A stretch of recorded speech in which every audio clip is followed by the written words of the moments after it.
Hey guys, welcome to our channel study 777 पे। और आज से हम इसकी साइंस की ग्रुप डी के लिए साइंस की स्पेशल क्लास लेने जा रहे हैं। मतलब इसकी सीरीज चलाऊंगा, ठीक है। जो ग्रुप डी होता है इसमें क्या होता है, बहुत लो लेवल के क्वेश्चंस आते हैं, तो मैं सेलेक्टेड कंटेंट लेके आऊँगा जिसमें से आपके बहुत ज़्यादा चांस होंगे। क्योंकि ग्रुप डी क्या है, डी ग्रुप है, तो इसमें क्या है, नौकरी तो सही है, ठीक ठाक है, अच्छी है।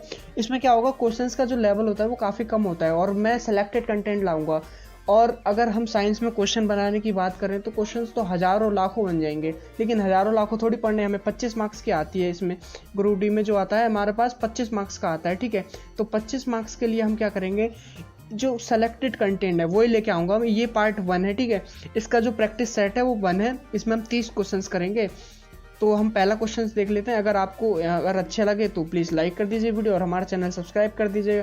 मैं क्योंकि इसी से जब तक क्योंकि ग्रुप डी का पेपर अप्रैल से स्टार्ट होगा ना, तो अप्रैल तक मैं आपकी पूरी तैयारी करा दूंगा। क्योंकि रोज़ एक वीडियो दूंगा, रोज़ एक वीडियो। आप कुछ 10-15 मिनट 20 मिनट दे दीजिए इसको, साइंस आपकी प्रिपेयर हो जाएगी। 25 मार्क्स तो पूरे हो जाएंगे ना। बहुत इंपॉर्टेंट रखेंगे क्योंकि 80 के आसपास कट ऑफ जाती है, हाई कट ऑफ जाएगी ग्रुप डी में, तो कॉम्पिटिशन काफ़ी रहने वाला है। तो लेकिन सीट्स हमारी बहुत ज़्यादा हैं, तो हमें हल्के में नहीं लेना चाहिए, ठीक है। पहली बात है, पहले क्वेश्चन है, यदि हवा का तापमान बढ़ता है तो उसकी जल वाष्प ग्रहण की क्षमता क्या हो जाएगी, बढ़ेगी, घटेगी? तो क्या हो सकता है, देखो मैं इसका एग्जांपल देता हूँ। जैसे गर्मी में होता है, गर्मी में क्या होता है, उसका टेम्परेचर बढ़ जाता है, तो जो हमारा एयर होता है वो रूखापन नहीं हो जाता, उसमें रूखापन नहीं आ जाता। रूखापन से क्या मतलब समझते हैं कि जो जल वाष्प की ग्रहण की जो क्षमता है ना, वो बहुत ज़्यादा हो जाती है, तभी तो हमारी एयर में जल वाष्प कम रह जाता है। तो क्या हो जाएगा इसका बी ऑप्शन, ठीक है। अगर आपका ये करेक्ट है तो कमेंट बॉक्स में प्लीज़ बताइए, ठीक है। इसके बाद अगर ये आपको क्वेश्चंस आ रहे हैं ना, मतलब आपकी प्रिपरेशन बहुत अच्छी चल रही है। सेकंड क्वेश्चन देख लेते हैं। कह रहा है कि भारहीनता होती है, कब होती है, मतलब देखो भारहीनता कब होगी। देखो भारहीनता W क्या होता है, mg होता है। मास हमारा कांस्टेंट रहने वाला है, जो g होगा मैं इंग्लिश में ही बताऊंगा। तो g होगा जो g gravitational force due to gravity जो होता है हमारा अर्थ का, इसकी वैल्यू वेरी करती है हमारी अर्थ पे।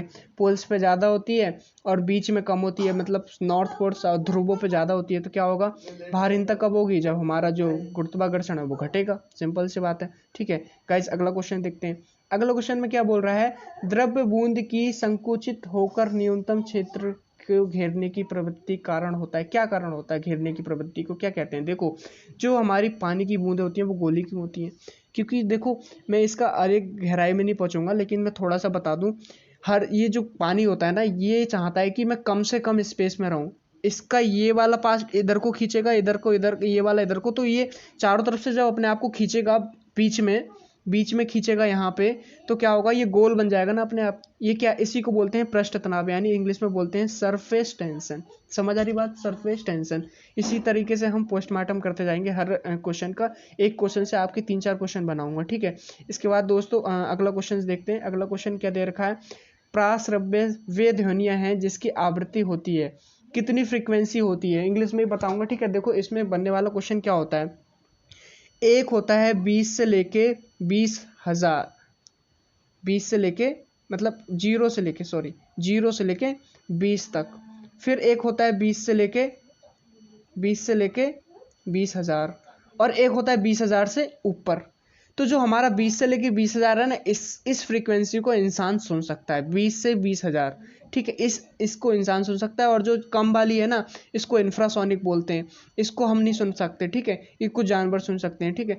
और फिर जो अल्ट्रासोनिक होती हैं, इसी को अल्ट्रासोनिक को ही प्राश्रव्य बोलते हैं। ये 20,000 से ऊपर वाली हर्ट्ज की होती है। मतलब हमारा ए करेक्ट आंसर है, ठीक है दोस्तों। इससे तीनों क्वेश्चन हो गए जो बनने थे, मैं सारा बता दूंगा, ठीक है। इसके बाद 1 हॉर्स पावर में ये हमारा एवरग्रीन क्वेश्चन है, ये आता ही आता है हर क्वेश्चन में जहाँ पे भी साइंस पूछी जाएगी और थोड़ा लो लेवल पूछा जाए। तो इसका 746 हॉर्स पावर की, 1 हॉर्स पावर, जैसे हमारे ट्रैक्टर वगैरह या फिर जो ट्रक वगैरह कितने बोलते हैं, कितने हॉर्स पावर का है, तो 10-20 ऐसे बोलते नहीं है। तो 1 हॉर्स पावर इतनी पावर होती है, 746 न्यूटन, ठीक है। बहुत ज़्यादा पावर होती है। इसके बाद नेक्स्ट क्वेश्चन देखते हैं, एम्पेयर मापने की इकाई। इसको एम्पेयर नापने की इकाई को क्या, देखो एम्पेयर क्या होता है, करंट को नापता है। एम्पेयर यानी करंट, यानी विद्युत धारा को नापता है। पहला हमारा बी क्वेश्चन करेक्ट है। इसके बाद में क्या बोलूँ, पोटेंशियल डिफरेंस जो होता है ना, पोटेंशियल डिफरेंस क्या, देखो वोल्टेज को वोल्ट नापता है, ठीक है। और प्रतिरोध रोस्ट जो ओम होता है हमारा, इसको रेसिस्टेंस ओम को बोलते हैं। पावर को क्या होता है, वाट। पावर को क्या किससे नापते हैं, वाट। ऐसा यूनिट होती है कि किससे नापते हैं। देखो जैसे केजी है, मतलब गेहूं है, उसको हम केजी से नापते हैं ना वैसे। तो गाइज नेक्स्ट क्वेश्चन जो है, अभिनेत्र लेंस द्वारा किसी वस्तु का जो किस प्रकार का प्रतिबिंब रेटिना पर बनाया जाता है। देखो रेटिना क्या होती है, रेटिना क्या होती है, जो हमारी आंख का पर्दा होता है ना, जिस पे चादर होती है एक तरीके से, इसी को रेटिना बोलते हैं। जैसे हमारी आंख क्या होती है, इस तरीके की होती है। ये जो लेंस होता है ना हमारा, ये उत्तर लेंस होता है, मतलब इंग्लिश में बोलते हैं कॉन्वेक्स लेंस, ठीक है। अब ये इस पे जो इमेज बनाएगी वो कैसी इमेज बनेगी वो पूछ रहा है। इमेज हमेशा उल्टी बनती है, हमारी आंख के पीछे इमेज हमेशा उल्टी बनती है, और ये क्या होती है, वास्तविक होती है। मतलब हमारा सी आंसर करेक्ट है। तो गाइज नेक्स्ट क्वेश्चन पढ़ते हैं। नेक्स्ट क्वेश्चन क्या बोल रहा है, पदार्थ के संवेग और वेग के अनुपात, यानी संवेग और वेग के अनुपात में कौन सी भौतिक राशि प्रयास की जाती है। देखो आर्द्रता का फॉर्मूला क्या होता है, देखो आर्द्रता का फॉर्मूला क्या होता है, एक मिनट, ये द्रव्यमान होता है। द्रव्यमान इजिकल्स टू क्या होता है, संवेग अपॉन वेग। वैसे क्वेश्चन तो क्या होता है, वेग जो हमारा फॉर्मूला होता है, वेग इधर आता है, ये इधर होता है, यानी संवेग अपॉन द्रव्यमान क्या होता है, वेग होता है, ठीक है। ये हम इंग्लिश में पढ़ते नहीं है, density is equals to mass upon volume, mass upon volume पढ़ते नहीं है, वही वाला क्वेश्चन है, 9th क्लास में पढ़ते हैं। तो इसका आंसर हमारा क्या हो जाएगा, द्रव्यमान, ठीक है। मैं बिल्कुल सिलेक्टेड क्वेश्चन लाया हूँ जो हमारे ग्रुप डी के लेवल के चाहिए, जो इस क्वेश्चन में मतलब जो हमारे इस एग्जाम में हेल्पफुल हो।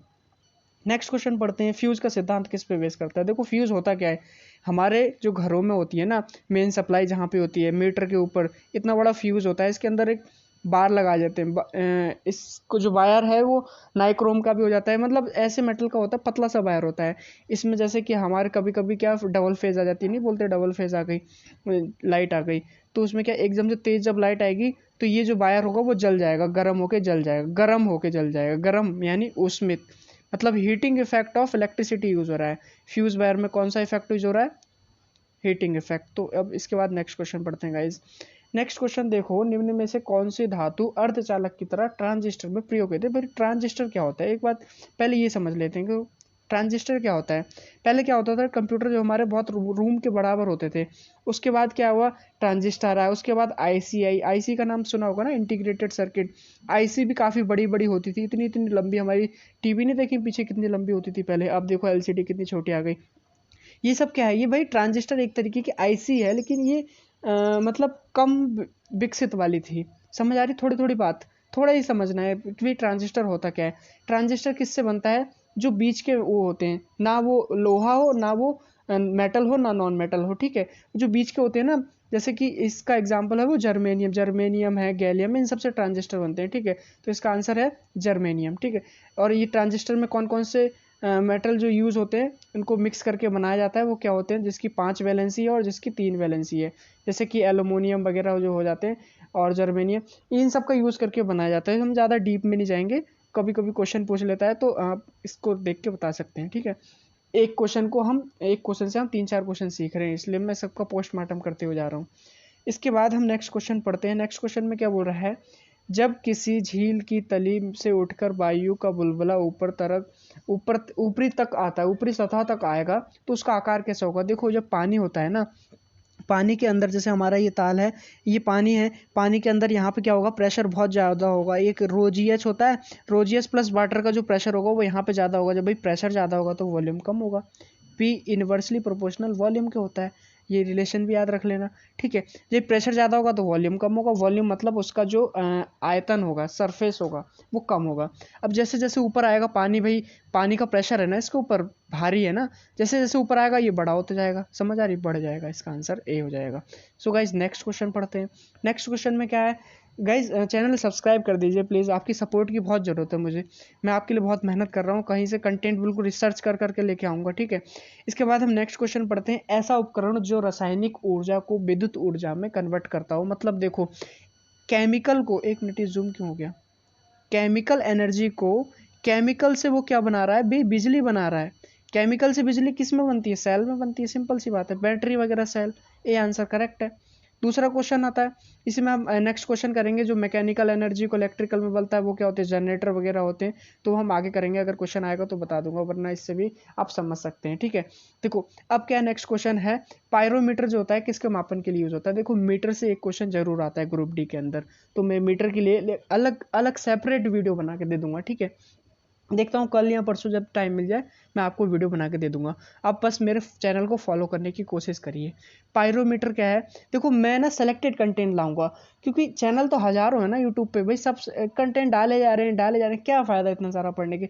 बिल्कुल वो पढ़ो ना भाई जो आ रखा है, आने के चांस बहुत ज़्यादा हो, क्योंकि उसके पैटर्न को समझ के मैं फिर ये कंटेंट लेकर आया हूँ।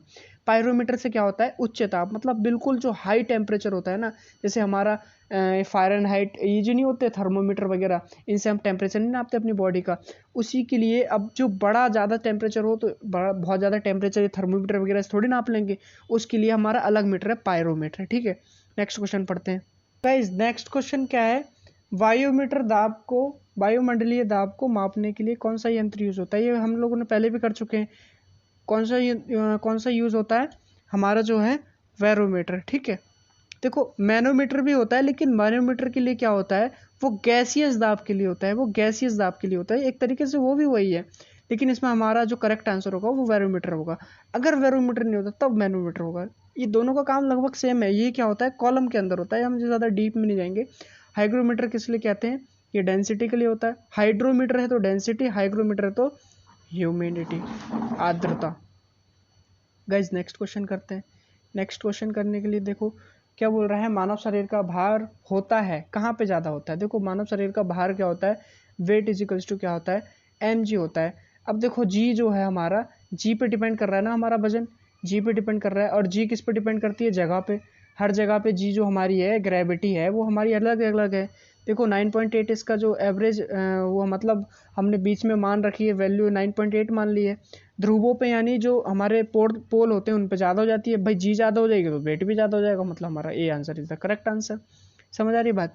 इसके बाद अगला क्वेश्चन करते हैं, एक कटा हुआ हीरा जगमगाहट के साथ चमकता है, क्यों चमकता है भाई जगमगाहट के साथ। देखो ये हमने एक टोटल इंटरनल रिफ्रैक्शन नहीं पढ़ा था पहले, 10th में पढ़ते, टोटल इंटरनल रिफ्रैक्शन क्या होता है। इसका ए आंसर तो करेक्ट है, अब इसको थोड़ा डिटेल में बना देता हूँ। क्या होता है, इसका जो कोण होता है वो बहुत कम होता है, वो अंदर ही अंदर लाइट पास होती है, एकदम से चमक के निकलती है फिर। ठीक है, ये मतलब थोड़ा बेसिक है। इसका आंसर क्या हो जाएगा, पूर्ण आंतरिक परावर्तन के कारण। अगर आपको ये आंसर आ रहे थे ना, ये अगर आंसर आ रहा था मतलब आपकी तैयारी बिल्कुल बेस्ट चल रही है। ठीक है, अगर नहीं आ रहा तो आपको सच में दोस्त थोड़ी मेहनत की ज़रूरत है। ठीक है, इसके बाद क्या करते हैं, मैनोमीटर। देखो अब मैनोमीटर आ गया, मैनोमीटर और जो हमारा बैरोमीटर था ये दोनों लगभग सेम रहते हैं। देखो मैनोमीटर की जब बात आए तो हमारा गैसियस दाब होता है, गैसियस दाब होता है, और अगर बैरोमीटर आ जाए तो एटमॉस्फेरिक दाब होता है। इन दोनों में ना बहुत कन्फ्यूजन होती है, लोगों को बहुत ज़्यादा कन्फ्यूजन होती है। ठीक है, अब देखो ये जो वायु दाब होता है ना, इसके लिए हमारा बैरोमीटर हो जाता है, और ये हमारा मैनोमीटर इसके लिए। ठीक है, अगला क्वेश्चन करते हैं। अगला क्वेश्चन क्या है हमारे पास, ये डेसिबल इकाई का प्रयोग किया जाता है, किस में किया जाता है भाई डेसिबल इकाई का प्रयोग, जो हमारा ध्वनि होता है, ध्वनि। ये तो एवरग्रीन क्वेश्चन है, ध्वनि की तीव्रता जो हमारी आवाज़ होती है साउंड का, उसकी यूनिट है। ठीक है, अब नेक्स्ट क्वेश्चन करते हैं। क्या रहा, प्रकाश सजावट और विज्ञापन के लिए विसर्जन नलिकाओं में प्रयुक्त होने वाली गैस कौन सी है। नलिका जो जिस गैस का हम मतलब जैसे वो होती है ना, बहुत ज़्यादा प्रकाश करती है जो गैस होती है, ये नियॉन होती है, जीरो वैलेंसी वाली जो नियॉन होती है, ये नोबल गैस होती है, इनको बोलते हैं नोबल गैस, जिसकी जीरो वैलेंसी होती है। ये कौन से ग्रुप में होती है, लास्ट ग्रुप में होती है। ठीक है, 18वें ग्रुप जो होता है वो नोबल गैस का ग्रुप होता है। ये भी क्वेश्चन मतलब एक क्वेश्चन से आपके 3-4 क्वेश्चन बन जा रहे हैं। इसके बाद देखो, एक ट्रेन जैसे ही आगे चलने लगती है तो उसमें बैठे हुए यात्री का सिर पीछे की तरफ जाता है। हमने क्या करा था, एक 9th क्लास में फर्स्ट लॉ ऑफ न्यूटन पढ़ा था, फर्स्ट लॉ ऑफ न्यूटन पढ़ा था। फर्स्ट लॉ ऑफ न्यूटन क्या बोलता है, जो जिस स्थिति में है या जिस औकात में है, जिस स्थिति में है वो उसी में रहना चाहता है चीज़। ठीक है, अगर कोई गरीब है तो गरीब में रहना चाहता है, मतलब एक तरीके से समझ सकते हैं। तो इसमें क्या बोल रहा है, अगर कोई चीज़ मूवमेंट में तो वो मूवमेंट में रहना चाहती है, मतलब चलना चाहती है, जो रुकी हुई तो रुकी हुई। अब इसमें क्या देखो, ट्रेन जो है हमारी एकदम चलने लगती है, मतलब जो हमारे पैर थे वो चलने लगे, मतलब लेकिन हमारा जो शरीर है वो तो भाई रुकना चाहता है। तो रुकना चाहता है तो मतलब वो पीछे को भागेगा, पीछे को नहीं भागेगा, पैर आगे को जाएंगे तो अपने आप वो पीछे ही हो जाएगा। समझ, सिंपल सी बात है। तो हमें ऐसा लगेगा जैसे हमारा शरीर पीछे को भाग रहा है, हम पीछे को नहीं भाग रहे, हमारा पैर आगे को भाग रहे हैं, तो हमारा शरीर कोशिश करेगा पीछे को, क्योंकि भाई वो रेस्ट में, तो मतलब वो स्थिरता का जड़त्व है। अगर बाई चांस चलती हुई ट्रेन रुकना चाहती थी तो पैर रुक रहे हैं लेकिन शरीर आगे जाना चाहता, तो उसमें क्या होता था, गति का जड़त्व। समझ आ रही बात। नेक्स्ट क्वेश्चन देखें तो क्या है, प्रकाश वर्ष क्या होता है। देखो वर्ष से क्या लोग समझते हैं कि कोई ईयर आ गया है, कोई वर्ष क्या आ गया, कोई ईयर आ गया, मतलब साल आ गया। साल नहीं है भाई, ये दूरी है, डिस्टेंस की यूनिट है, एक बहुत बड़ी डिस्टेंस की यूनिट है। एक वर्ष जिसमें सूर्य का प्रकाश अधिकतम रहा हो, एक वर्ष जिसमें कार्यभार हल्का हो, प्रकाश द्वारा एक वर्ष में चली गई दूरी। C answer correct. प्रकाश की भी कुछ स्पीड होगी ना, एक साल में जितना प्रकाश चल सकता है ना उतनी एक वर्ष ईयर बोलते हैं, मतलब बहुत ज़्यादा। मतलब जैसे देखो हमारे अर्थ पे क्या होता है, 8 मिनट 16 सेकंड में आता है ना हमारे यहाँ तक, तो इसका कितनी स्पीड होगी मान समझ लो। इसकी स्पीड कितनी होती है, 3 इंटू थोड़ी मीटर पर सेकेंड। एक सेकंड में इतनी मीटर जा रही है, मतलब समझ आ रही बात। इतनी ज़्यादा स्पीड होने के बावजूद एक साल में जितनी डिस्टेंस कवर करेगी वो होता है एक प्रकाश ईयर। गाइज अब अगला क्वेश्चन करते हैं। कह रहा है कि ध्वनि तरंगे क्या है, जो हमारी साउंड है, साउंड क्या है भाई। साउंड तरंगे किस में जाती हैं, केवल गैसों में चलती हैं, जरूरी है ठोस में भी चलती हैं, केवल ठोस में, ये भी सही है ये भी सही है। लेकिन अब इन दोनों का मुकाबला, ये दोनों को मिक्स करके दोनों ही सही है, तो ये वाला सही होगा। ठीक है, हमें इसको इस टाइम ये वाले आंसर नहीं होंगे। समझ आ रही बात, ठोस और गैस दोनों में चलती हैं, ये वैक्यूम में नहीं चलती। मतलब स्पेस जो होता है ना हमारा, स्पेस में हवा नहीं होती तो वैक्यूम होता है, उसमें नहीं चलेंगे। समझ आ रही बात। नेक्स्ट क्वेश्चन करते हैं। कह रहा है डायनमो परिवर्तन करता है। डायनमो क्या होता है, देखो हम इससे रिलेटेड क्वेश्चन कर चुके हैं थोड़ा सा। उसमें क्या पूछा था, मैंने उस टाइम बता दिया था, डायनमो और जनरेटर और डायनमो का एक जैसा काम होता है। क्या बोलते हैं, मैकेनिकल एनर्जी को बिजली बनाते हैं। जो चीज़ बिजली बनाए ना, मतलब मैकेनिकल एनर्जी, मतलब हाथों से, मतलब जो मशीन से काम हो रहा हो, मशीन ही उसको इलेक्ट्रिसिटी में कन्वर्ट कर रहा है। जैसे जनरेटर क्या होता है भाई, चलता है, तेल वगैरह फूकते हैं और उससे बिजली उत्पन्न हो जाती है। तो क्या है, आंतरिक ऊर्जा को विद्युत ऊर्जा में कन्वर्ट करना, मतलब सी ऑप्शन करेक्ट है। इससे पहले हमने क्या करा था, सेल वाला किया था, केमिकल एनर्जी को विद्युत ऊर्जा में कन्वर्ट करने वाला सेल पड़ा था।